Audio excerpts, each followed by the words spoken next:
Students, आज के इस वीडियो लेक्चर में 12वीं क्लास के पोइट्री सेक्शन का पोएम नंबर 8 माई हेवन लेकर के हाजिर हूँ। इसको लिखने वाले रविंद्रनाथ टैगोर हैं।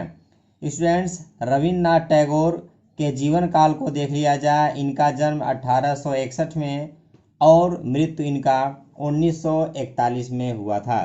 स्टूडेंट्स, रविंद्रनाथ टैगोर का जन्म कोलकाता में हुआ था और इनकी एक प्रसिद्ध रचना है जिसका नाम गीतांजलि है। आप इस बात को जानते भी होंगे।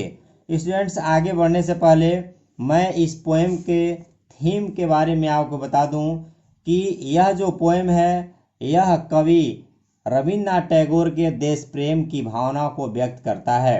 रविंद्रनाथ टैगोर इस कविता के माध्यम से ईश्वर से प्रार्थना करते हैं कि उनके सपनों का भारत ऐसा हो, अर्थात वह चाहते हैं कि उनका जो देश हो वह एक बेहतर हो। रविंद्रनाथ टैगोर इस कविता के माध्यम से ईश्वर से प्रार्थना करते हैं कि उनके सपनों का भारत इस प्रकार हो। तो उनके सपनों का भारत किस प्रकार से होना चाहिए, आइए हम इस पोएम को आगे पढ़ करके समझने का प्रयास करते हैं।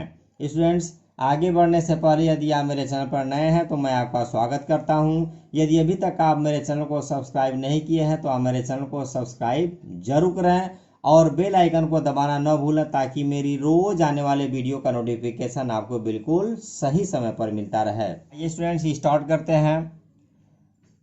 कवि कहता है, where the mind is without fear and the head is held high, where the knowledge is free, where the world has not been broken up into fragments by narrow domestic walls।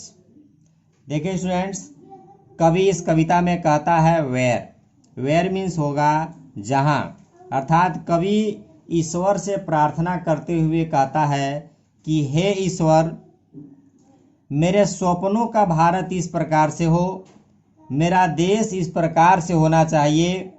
Where जहाँ the mind मस्तिष्क is हो without के बिना fear means भय, कहता है कि उसका देश भय मुक्त होना चाहिए।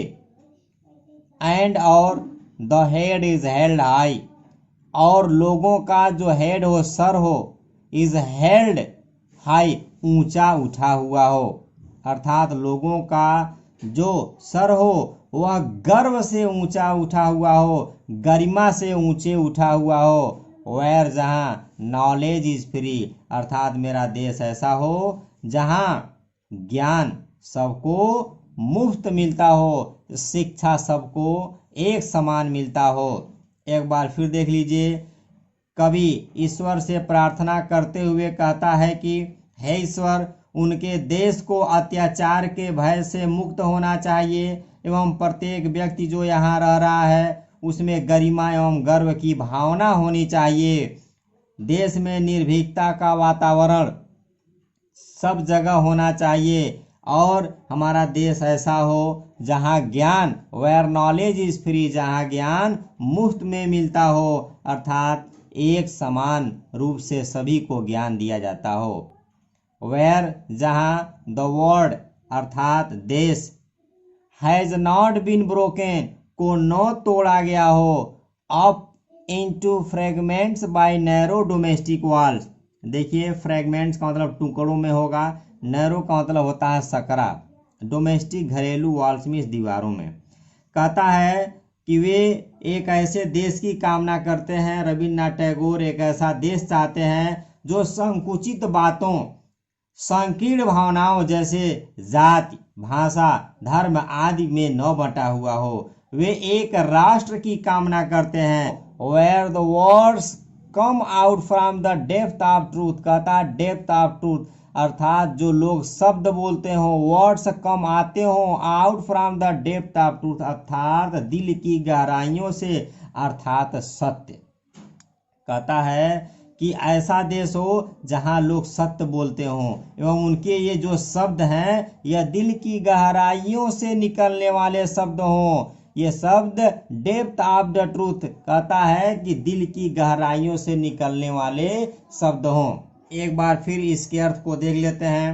कवि कहता है, हे ईश्वर, मेरे सपनों का भारत इस प्रकार का हो जहां लोग भय मुक्त हों और सिर ऊंचा रहे, अर्थात लोग आत्मसम्मान और निर्भीकता से रहें, ज्ञान पर कोई प्रतिबंध न हो, और जहाँ जो संसार है यह जाति धर्म भाषा के कारण भिन्न भिन्न वर्गों में न बटा हुआ हो। यहाँ के जो लोग हैं वह सत्य बोलने वाले हों, और जो सत्य के शब्द हैं यह गहराई से निकलते हों, अर्थात शब्द सत्य की गहराई से निकलने वाले हों, अर्थात लोग सत्य बोलते हों। वेयर जहाँ tireless wing stretches it's arms towards perfection. देखा क्या कहता है, टायरलेस का मतलब होगा अविरल, अथक, स्ट्राइविंग प्रयास, स्ट्रेच फैलना, प्रोडक्शन पूर्णता।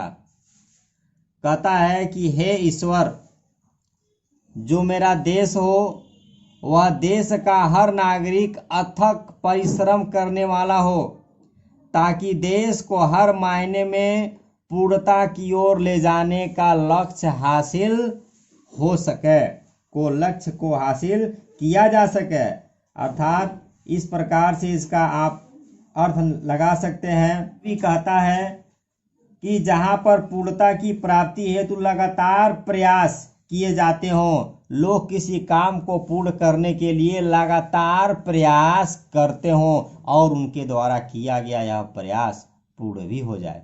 आगे कहता है वेयर जहाँ the clear stream of reason, the clear stream of reason कहता है जो तर्क की स्वच्छ जलधारा है, स्ट्रीम ऑफ रीजन तर्कपूर्ण जो बातें हैं हमारे देश में, जो तर्क वाली बातें हैं, हैज नॉट लॉस्ट इट्स वे, ये अपने रास्ते को न खोए। अर्थात जहां लोग तर्क की स्वच्छ धारा को छोड़कर पुरानी आदतों के नीरस into the dreary dead habit, देखें dreary desert sand of dead habit का पूरा आप हिंदी अर्थ देखेंगे तो होगा प्राचीन रूढ़ियां तथा रीति रिवाज। अर्थात इस प्रकार से इसका आप एक बार फिर अर्थ देख सकते हैं। कवि कहता है कि जहां लोग तर्क की स्वच्छ धारा को छोड़कर पुरानी आदतों के नीरस मरुस्थल की बालू में न खो जाएं, अर्थात जहां ईश्वर के द्वारा प्रेरणा से सदैव विकसित विचार उन लोगों को मिलता रहे। हे ईश्वर, हमारे देश तथा इसके लोगों को तार्किक क्षमता व अच्छे विचारों का आशीर्वाद दें, ताकि हम अपने कार्यों को बुद्धिमत्ता के साथ पूरा कर सकें। हम जो भी काम कर रहे हैं वह कार्य हमारा पूरा हो जाए। Where the mind is led forward by the, यहाँ दी का तात्पर्य आप होगा। कहता है ईश्वर, मेरा सपनों का भारत ऐसा हो कि यहाँ के लोगों का मस्तिष्क आपके द्वारा बताए हुए रास्ते पर चले। Into ever widening thought and action, इसके साथ ही साथ यहाँ के जो भी लोग जिन कार्यों को करने के लिए सोचते हों, जिसको करते हों, अपने उस कार्य में पूर्णता हासिल करें। Into the haven of freedom, कहता है हे मेरे परमपिता परमेश्वर, स्वर्ग की तरह से आज़ादी होनी चाहिए मेरी इस धरती पर। माई फादर, मेरे परमपिता परमेश्वर, लेट माई कंट्री और, कहता है मेरे देश के लोगों को, मेरे जो देश के लोग हैं इनको आप जो इस नींद में या सो रहे हैं, इस नींद से आप इनको जगा दीजिए। देशवासियों में ये सभी गुण होंगे तब वे स्वतंत्र तथा वास्तविक रूप से स्वतंत्र महसूस करेंगे और देश स्वर्ग की तरह से सुखी व समृद्ध हो जाएगा। तो स्टूडेंट्स, इस प्रकार से रविन्द्रनाथ टैगोर ने अपने इस पोएम के माध्यम से ईश्वर से एक प्रार्थना किया कि हे ईश्वर, मेरे सपनों का भारत इस प्रकार से हो कि हमारे इस भारत में ज्ञान मुफ्त में मिलता हो, लोग जाति पात रूढ़ी धर्म आदि की जंजीरों में न बंधे हुए हों, लोग सत्य बोलने वाले हों, जिस भी काम को वह करें उस काम में वो लोग पूर्णता हासिल करें, ईश्वर के द्वारा बताए गए मार्ग पर चल करके सत्य बोलने वाले हों। फ्रेंड्स, आई होप कि आपको ये मेरा वीडियो ज़रूर पसंद आया होगा। यदि आपको यह मेरा वीडियो पसंद आया है तो आप मेरे चैनल को शेयर सब्सक्राइब जरूर करें। नए वीडियो में नए लेसन के साथ हाजिर होते हैं, तब तक के लिए गुड बाय।